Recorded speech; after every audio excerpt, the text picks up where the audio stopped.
Osani mwetinya yote amupina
Banamenian on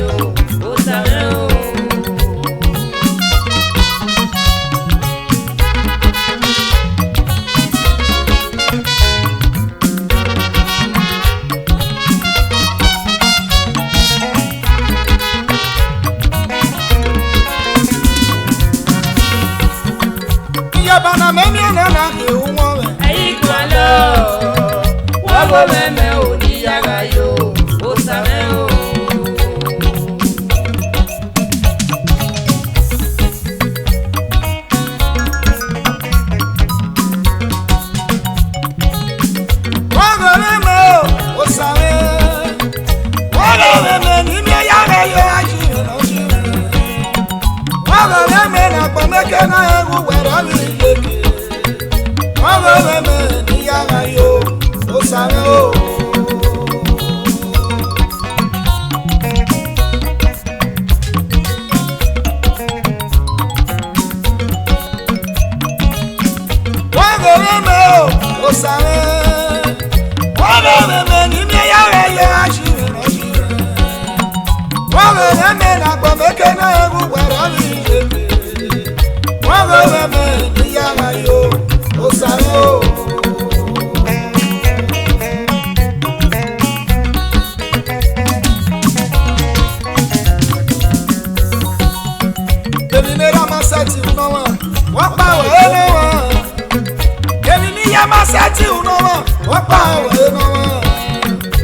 Nosayaba, and when I wear it, where I go and away. Osawonya, Osawonya, IYOBOR.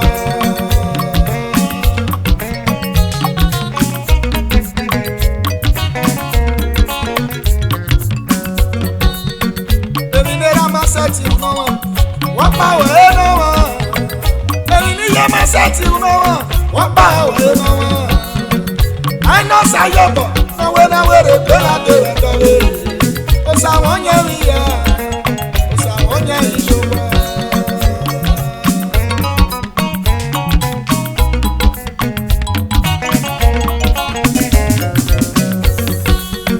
The Serafille power, Osafille power, Osarafille power, Osalopafille power. I know Sayaba, and when I wear it, when I do it. Osawonya, Osawonya, IYOBOR.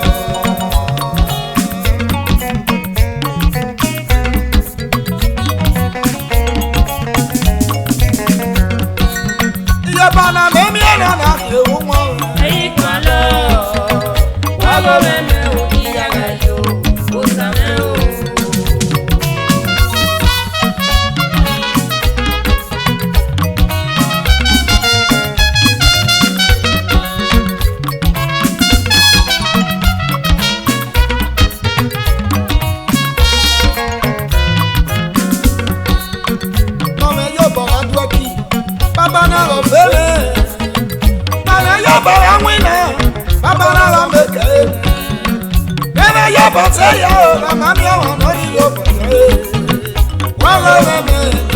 yo, Osameo.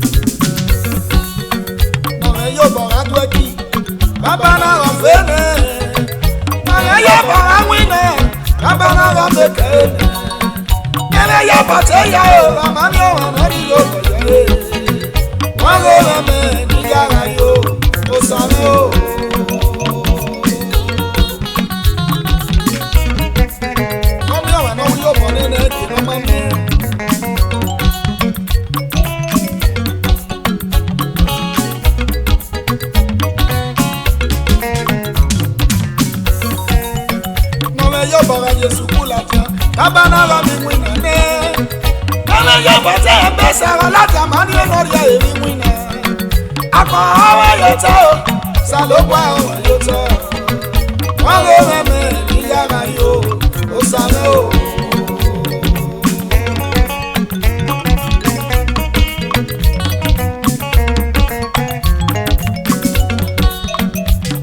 Bora Yesu kulatia kabana la mimwina ne kana yabate besara la tamani enoria emimwina akọ awa yota salogwa yota wale meme iyara yo osare o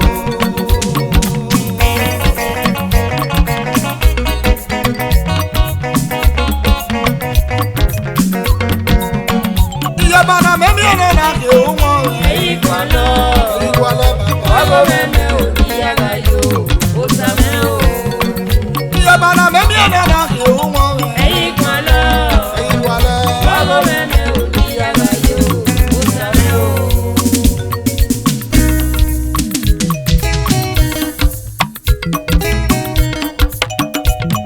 o same mera we emi no ta me borian yake na koyi kume gawaji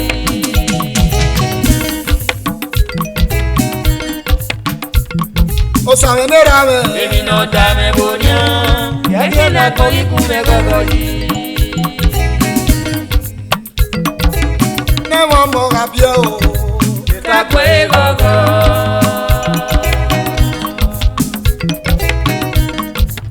ne mo wa rabo ta kwe gogo Newo kotora de itakwe gogo awe no sawo na se ọmọ yen yawe na se awe no sawo yobo no ọmọ yen yawe ni yobo ora wo go me o baba usanu eke ere me ọmọ ni no ra wi yobo ye dagbon usanu eke ere me yobo no fo Opiani no ra wi yo boya dapo Usanu eke eleme Oponi no ra wi yo boya dapo Usanu eke eleme Omani no ra wi yo bome Usanu eke eleme Omani no ra wi yo boya dapo Usanu eke eleme Opiani no ra ya koma re papa Usanu eke eleme Oponi no ra ya koma re papa Usanu eke eleme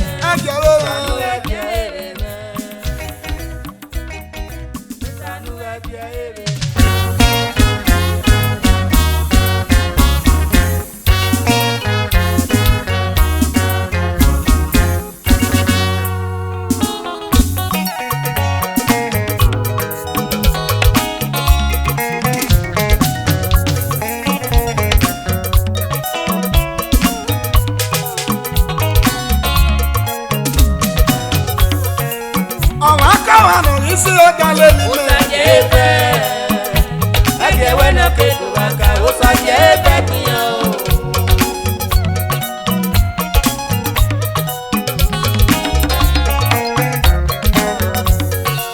Omakawa no isi ogaleli Osagieheve Ajewe na kedu waka Osagieheve kiyo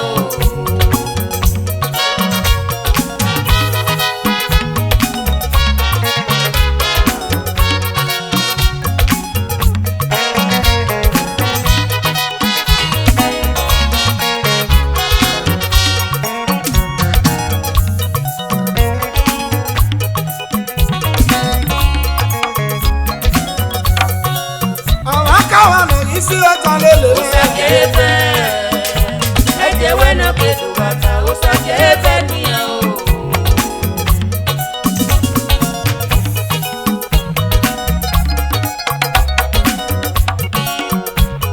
Wagopioka no are dogota Awasi agbe Origbe no na do waka Ejo na sunu gare Osamele nera me Oseni na wa orion baba Efe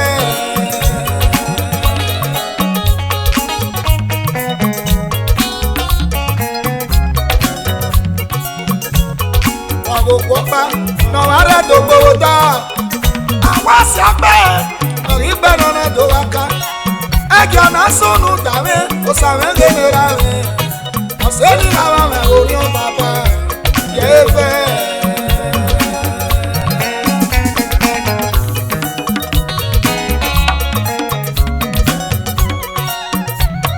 wa mo pa no ya tere gbe yin sere awe wa be ya ri beno na doaka egyo na sunu dame osawe genera me iya la me ori o baba yefe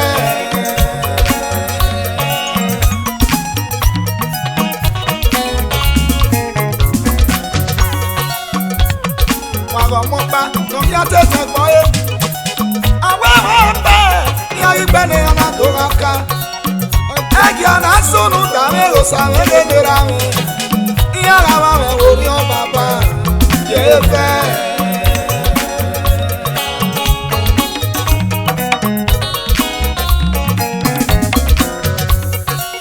o ma ka wono isi o jale ni me OSAGIEHEVE eke wena kwetu waka OSAGIEHEVE diyo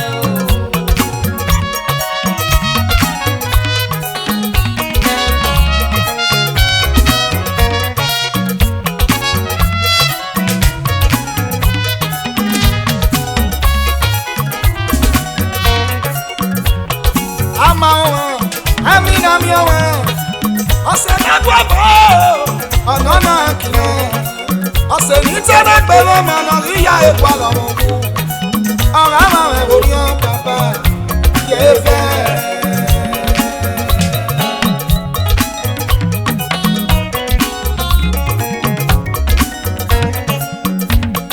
ama amina miawe ose na gwabo ona na kino ose ni tere pelo mana iya epa lo mo ora ma me ori o baba yefe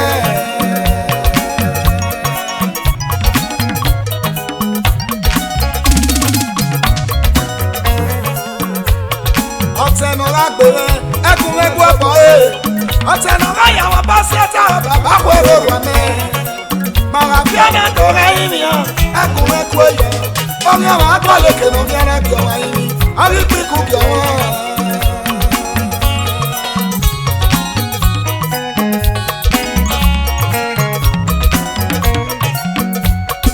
Otenora gbere ekun egwu ebo Otenora yawo baseta baba kwere wame Mara fiana dore imi ekun egwu yo Ori awa agbaleke no fiana bi owa imi Ari piku bi owa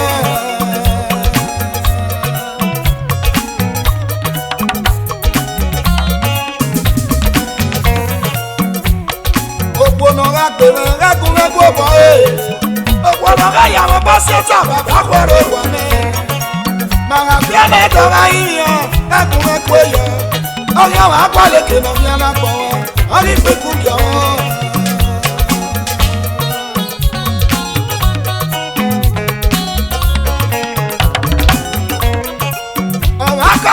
isi otalele me OSAGIEHEVE eke wena kwetu waka OSAGIEHEVE diyo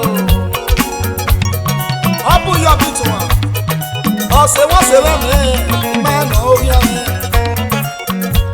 Kende ni ame ri aye baba Iya si otalele me yefe eke am to boya wona O ma ka wono isi otalele me OSAGIEHEVE o wa fe eke wena kwetu waka OSAGIEHEVE diyo O ma ka wono isi otalele me OSAGIEHEVE eke wena kwetu waka OSAGIEHEVE diyo Ora fa gbe o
GUOMWANRENAYE. GUOMWANRENAYE.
Uwese Gbere, Numanagi Sasa, Uwese Gbere, Numanagi Oyariawe, Uwese Gbere. Sa Eri Orwe, Oyoge community, Ekpere Sorry. Ekpere Memory Zakabo, Uwese Gbere, Numanagi Sasa, Uwese Gbere, Numanagi Oyariawe. Uwese Gbere, Ekpere Okagele Isakabo community na na kina yewoto yariwayo Isafe memory na isana Uwese Gbere, Numanagi Sasa, Uwese Gbere, Numanagi Oyariawe, Uwese Gbere. Adana bera besuwe Ebena muga musuwe, obye na izana nobye, Uwese Gbere. Mr. Efe ena izana, MD Osano Casas, Ikinana Niebi.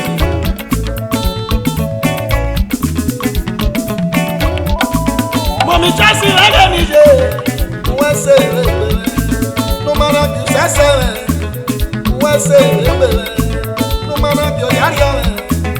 Uwese Gbere, Evangelist, Mommy J. Anthony, IHIONMWAN, Iseti Miamande, Uwese Gbere. Daddy Mama Yamorui, Uwese Gbere, Numanagi Sasa, Uwese Gbere, Numanagi Oyariawe, Uwese Gbere. Daddy Mama Omorui, Nigeria Embassy Rome. Baba, he's setting up your Baba. Respect, Daddy. You too much. Ambassador Henry Memory, Amuna. Uwese Gbere, Numanagi Sasa, Uwese Gbere, Numanagi Oyariawe, Uwese Gbere. Ambassador Henry Amuna. Okagele, Fiona community. Edo na wineri wen. What's up, Baba?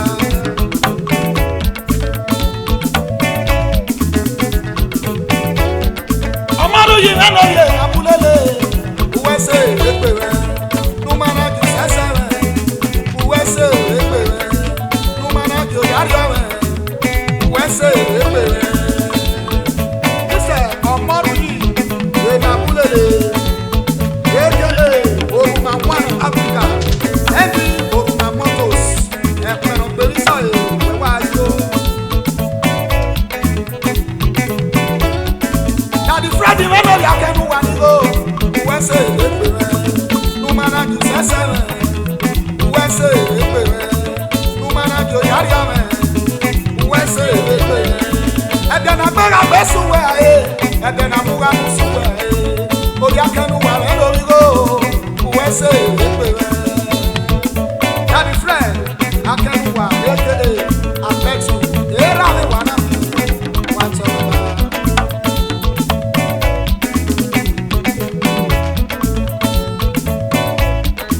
Wonderful Ekporiyo, Wonderful Ekporiyo, Wonderful Ekporiyo, Yomana Sebu Sama Sele. Uwese Wadegule Korea, Yomana Makule Kaliwan. Wadegule Korea, Wadegule Korea, Yomana Sebu Sama Sele. Uwese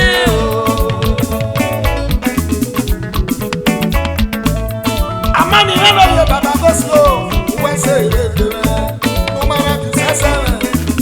Uwese Gbere, Numanagi Oyariawe, Uwese Gbere. Edena bera besuwe, Edena muga musuwe, Amani Memory Baba, Uwese Gbere. Amani Orie Baba Goslo, Okagele, Igbo community. Oweni lewa ya Gyoto Igbo community ya. Kate Otno we the leaders of the community. Uwese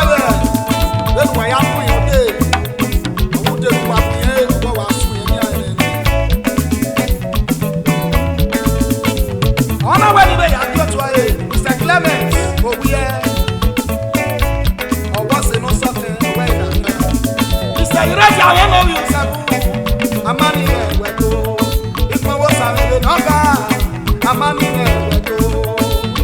Honor when you are good to comrade. Shaba Adams, hey. National. A man when you go to war. I went to have your lawyer in Sota.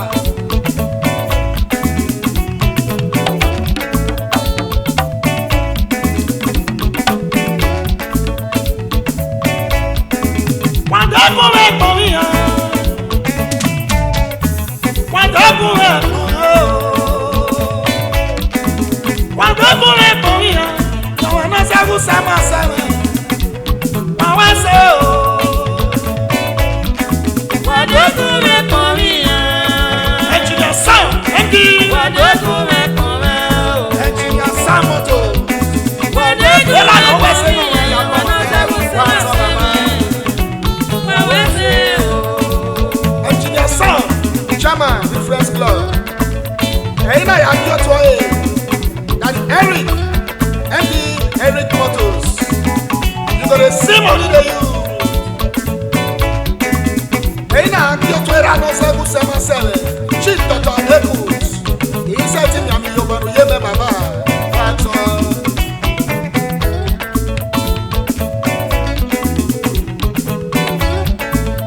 Ambassador Stephen Ebeloke.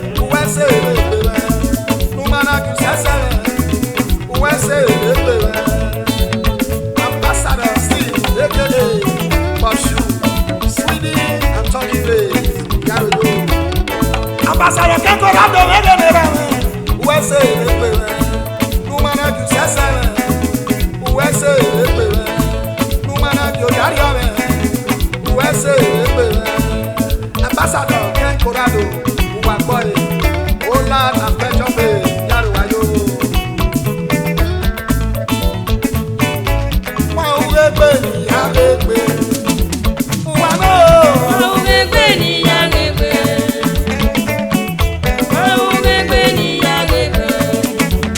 Ena Yagbe tuwa. Mawugbe ni Yagbe. Ambassador. Mawugbe ni Yagbe. Benin Nare. A.K.A. Ọba wọn ọ̀sẹ̀ Ọba Ugbe ni Yagbe. Ugbe wa ni o. Ugbe ni Yagbe. Mrs. Uwalele ni so. Ugbe ni Yagbe. Iye na ọgbà mọ ya. Ugbe ni Yagbe. Mrs. Uwa. Nosa ọmọ ya o. Ugbe ni Yagbe. Iye ọ̀sánú yàwó ẹ̀ wò ó ṣe. Ugbe ni Yagbe. Iye ẹ̀kẹ́ pọ̀sọ̀. Iye na ọgbà mọ ya o. Ugbe ni Yagbe. Osaboye wemo bi akọ. Ugbe ni Yagbe. Osaboye sayo akọ. Ugbe ni Yagbe. Osaboye sayo akọ. Ugbe ni Yagbe. Yagbe. Ugbe ni Yagbe. Ugbe wa ni o. Ugbe ni Yagbe. Ugbe ni Yagbe. Obo sawo mo ya sawo. Ugbe ni Yagbe. Ugbe wa ni o. Ugbe ni Yagbe.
Prince Gbe Last Chama as in Jesus in every secretary. And the lucky is having A.K.A. Obito. Stella, who can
ye abulele uwese ekpere numana ki sesere uwese ekpere numana ki oyariwe uwese ekpere ise omori ye abulele A.K.A.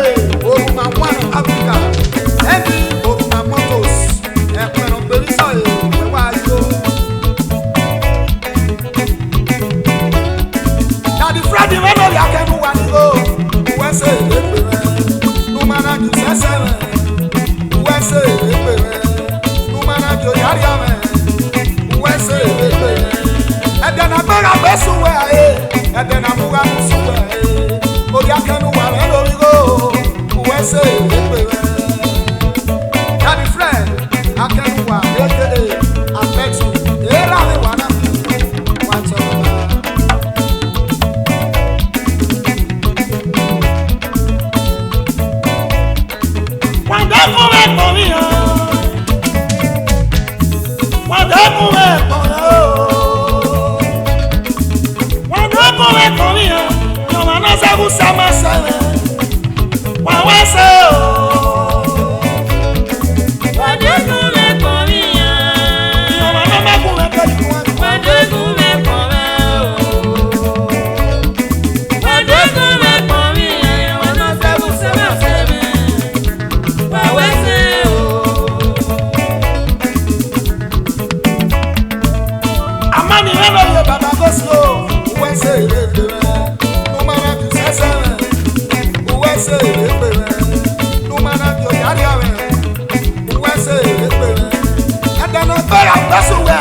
Gbeni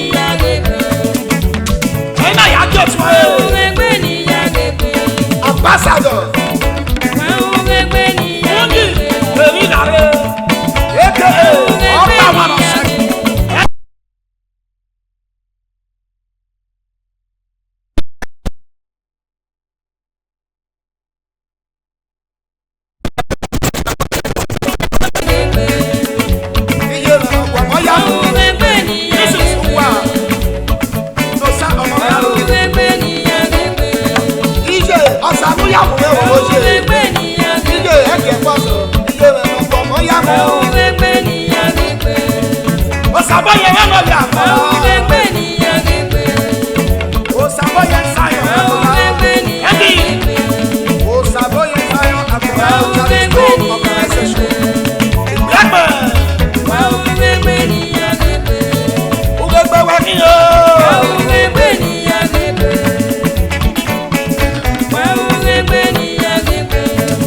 Obosa Memoria Sahan. Ugegbe Wakiyo. Obos Oye Agbes. Julius Yamu Emere. Okadele. Owe community. Benin Parliament Ltd. Ugegbe Wakiyo.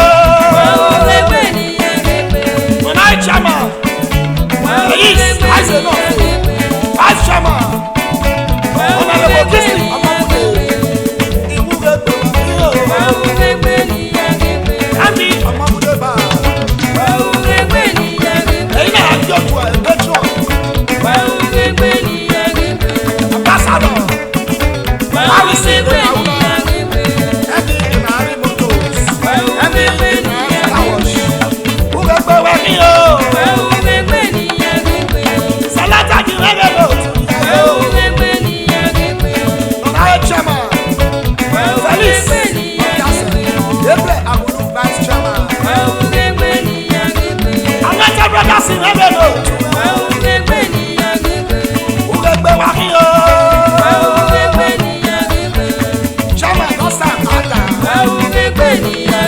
Osuyi 1 million as chairman.